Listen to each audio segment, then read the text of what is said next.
Today's video is sponsored by Exmark, makers of professional grade mowers.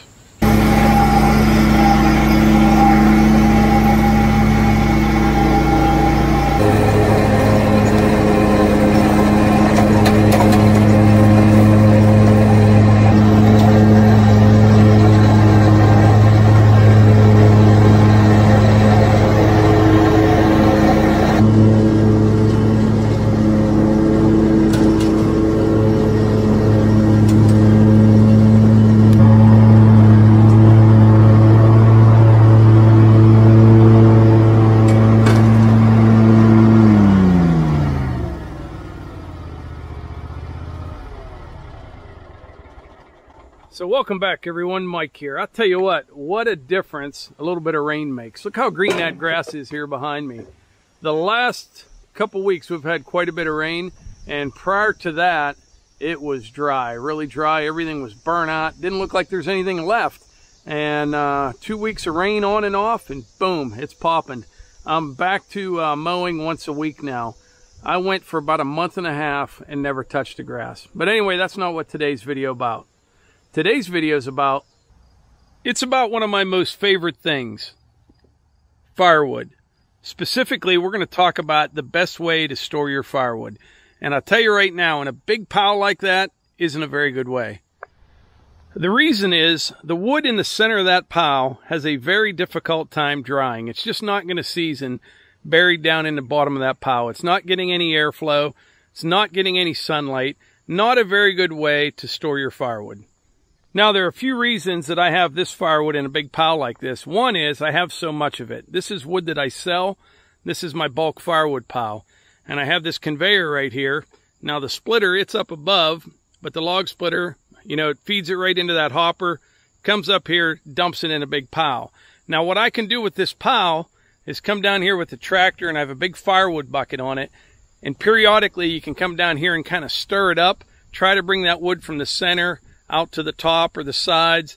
And also, the best thing you can do is just leave it sit for a while and get it to the customer early, and then they can stack it and you know, in a place to get good airflow and finish off the seasoning so they have good dry firewood.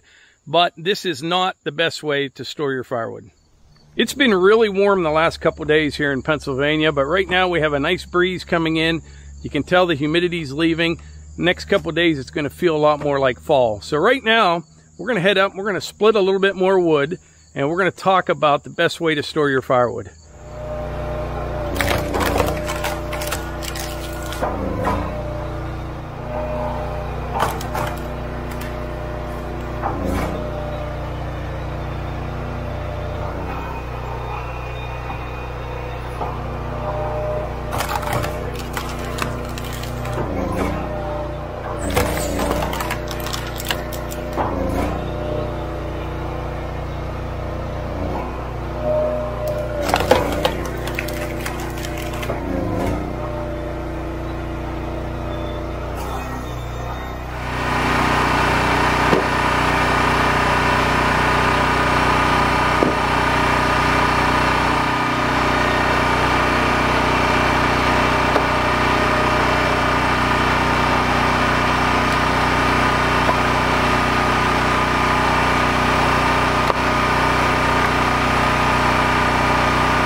This is a really good solution for storing your firewood. The only downside to using these are you need a pretty good sized tractor or skid loader to move them around. Once they're loaded up with wood, you know, if you stack it in there, You're putting hardwoods in there like oak or cherry and maple. They weigh around 1,600 pounds, so you need a decent sized machine to be able to move them around, but that is an excellent way to store your firewood. Like I said, if you have a tractor or a skid loader or something with forks on it on your property, these work great. I have about a dozen of these, and the wood that you see right here in front of you, this is good to go for this winter. This was cut, split, and stacked in these IBC totes last year. This is ready to go. Now these can be sourced locally. You'll just have to check around in your area. When they come, they'll probably have a plastic tank in them. Some people will cut those tanks in half, use them for a little roof on top, but they work really well. These ones, I think they had bark mulch dye in them, is what they were used for. Now I repurposed them to store firewood. Now you may be looking at this side saying, how do you get the firewood in there and how do you get it out? I mean, these are pretty high. This is up, up above my chest right here. I'll show you. On one side, I take a grinder and cut a little section out so you can reach in there and stack it in, and you can pull it out from there. It works really well. And when they come with those tanks in them, there's 2 bars that go across the top here. They unbolt, come right off, cut an opening on one side, and you're ready to go. Now I think the best solution for storing your firewood is a woodshed. Now this one right here doesn't have any firewood in it yet because I'm out of room for equipment, but we are in the process of building a new building. And once it's done, I'll get this chipper out of here and everything else, and this will be chock full of firewood this winter for next year. I built this past spring, and if you're building any kind of woodshed, you don't want it all sealed up. You want some airflow. As you can see, I left this open here. All my siding boards, they have a little bit of gap between them. Now this is all red pine. This came off the property and I sawed it on my sawmill, and I put it up green.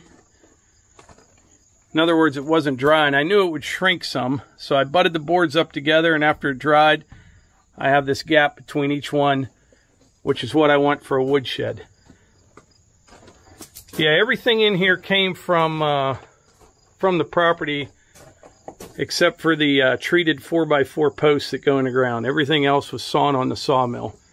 But I think a woodshed is probably your best solution. But even with this, if you pack this thing full of wood, this is 8 feet deep. The wood in the center is going to take some time to dry. There's a better look at it from the outside.